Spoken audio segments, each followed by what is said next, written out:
행복이란 무엇일까요?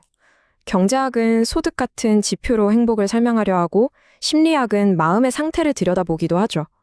이처럼 행복을 이해하려는 시도는 다양하지만 명쾌한 답을 내리기는 쉽지 않습니다. 예를 들어 코스타리카는 1인당 GDP가 아주 높은 나라는 아니지만 세계 행복 지수에서는 늘 상위권에 있습니다. 반면 소득 수준도 높고 복지 시스템도 잘 갖춰진 북유럽에서는 오히려 깊은 고독감이 하나의 사회 문제가 되기도 합니다. 이 두 사례는 행복이 꼭 물질적인 풍요와 비례하지는 않는다는 것을 보여주죠. 객관적인 지표 역시 행복의 실체를 온전히 보여주지는 못합니다. 높은 총기 사망률이나 자살률 같은 통계는 분명 그 사회의 어두운 단면이지만 그것이 곧 구성원 전체의 불행을 의미한다고 단정할 수는 없습니다. 우리는 숫자 너머의 맥락을 볼 필요가 있습니다. 사회학자 에밀 듀르켐은 한 가지 흥미로운 현상을 발견했습니다. 국가적인 위기 상황에서는 오히려 자살률이 낮아진다는 것이었죠. 2차 세계대전 당시 유럽처럼 공동의 위기가 역설적으로 사람들을 더 강하게 결속시키고 개인의 고립감을 완화시키는 역할을 한 것입니다. 그렇다면 진정한 행복은 과연 어디에 있을까요? 외부의 조건이나 사회 현상만으로는 설명이 충분하지 않은 것 같습니다. 어쩌면 행복의 답은 우리가 세상을 어떻게 바라보는가, 즉 인식의 문제에서 찾아야 할지도 모릅니다. 인도를 여행하는 한 사람을 상상해 보겠습니다. 그는 아마 미디어를 통해 본 신비로운 이미지와 함께 삶과 죽음에 초연해 보이는 현지인들의 모습에서 깊은 정신 문명을 느끼며 감탄할 수 있습니다. 하지만 그 이면을 들여다본다면 어떨까요?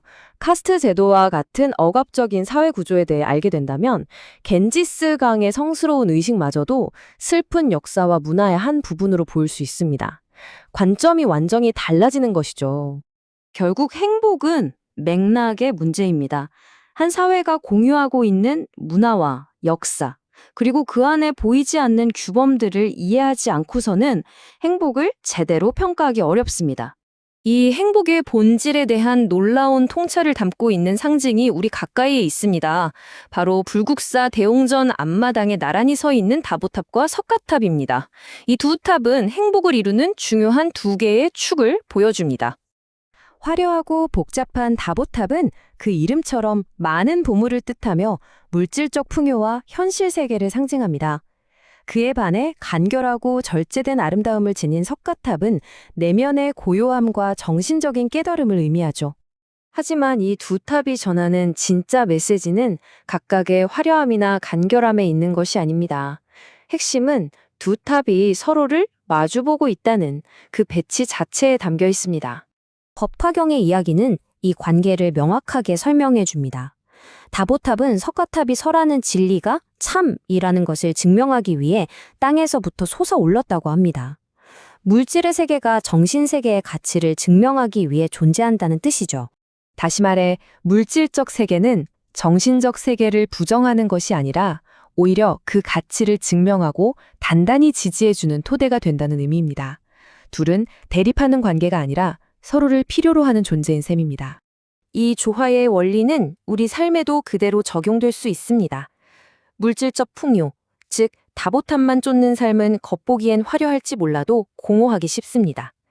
반대로 정신적 가치, 석가탑만 고집하는 삶은 고고해 보일 수는 있어도 현실과 똥떨어지기 쉽죠. 결국 행복이란 내 안의 다보탑과 석가탑을 조화롭게 세우는 일과 같습니다. 먼저 현실 세계에서 경제적 성취라는 다보탑을 단단하게 쌓아 올리고 그것을 바탕으로 내면의 평화라는 석가탑을 굳건히 지켜내는 것. 여기에 행복의 길이 있는 것 같습니다. 물질적 풍요와 정신적 성숙이 서로를 마주보며 균형을 이룰 때 우리는 비로소 온전한 행복에 다가설 수 있습니다. 어쩌면 그것이 1300년 전 한 건축가가 돌에 새겨 우리에게 전하고자 했던 행복의 비밀이 아닐까 합니다.